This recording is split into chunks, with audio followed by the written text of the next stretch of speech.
We are in Hammanskraal, where the Active African Christian United Movement is preparing to bring a class action lawsuit against the City of Tshwane following the cholera outbreak in the area over the last 2 weeks. As we know, the devastation that it has caused, we all know that the death toll is still standing at 24. But just to hear more on that, I'm now joined by the president of the movement, Advocate Muafrika Wamaila. Thank you, sir, for your time this morning. What is the purpose of this meeting this morning? This meeting is a public consultation with the bereaved families and individuals affected by cholera outbreak. We are here to tell them our intention to represent them and for them to give us a go-ahead, the power of attorney to represent them.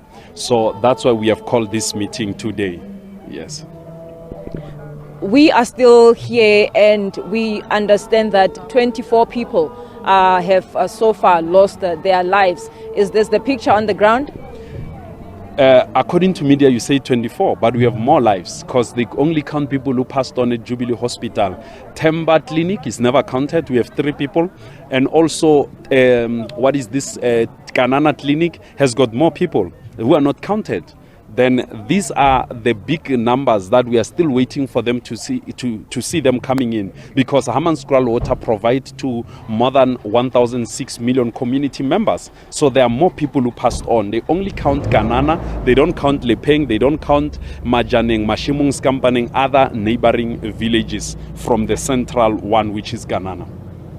Of course, with the situation impacting lives every day, government have come with some interventions, including providing people with water from tankers. Is that enough? That will not be enough. People need running water. Why? Because these trucks, even if they can run 24/7, it will not be enough to say they will feed all the families. What people must get is the running water that is definitely clean, they will not be scared to drink it.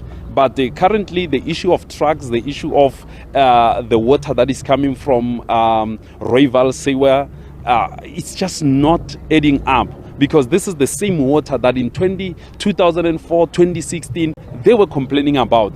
And this is not the first thing that we see people being admitted with the cholera.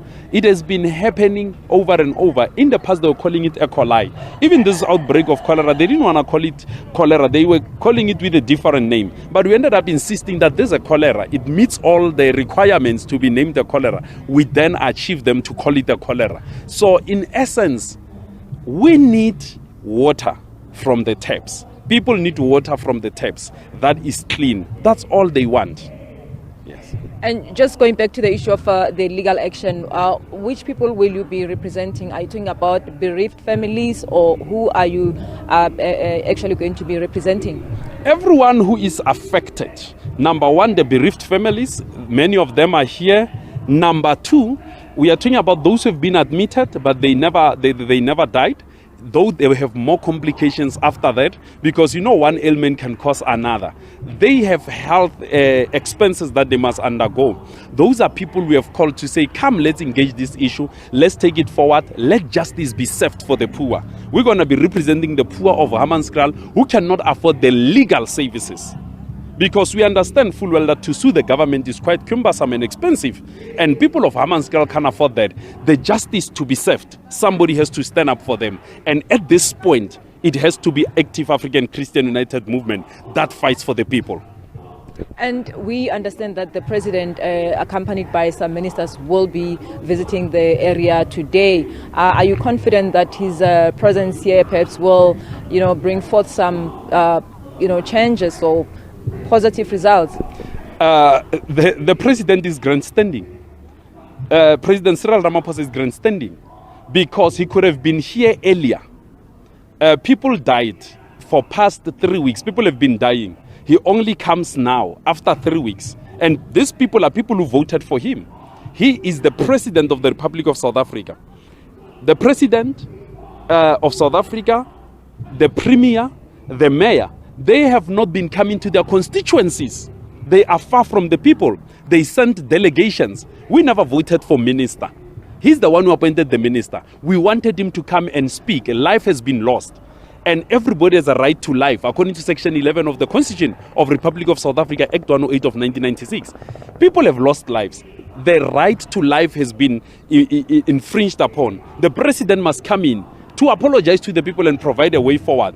We're going to go and hear what he's saying. But definitely we know he will say nothing that will bring a solution to the people. Thank you very much, sir. That's the president of the movement there, Advocate Muafrika Wamaila, and that's back to the studio.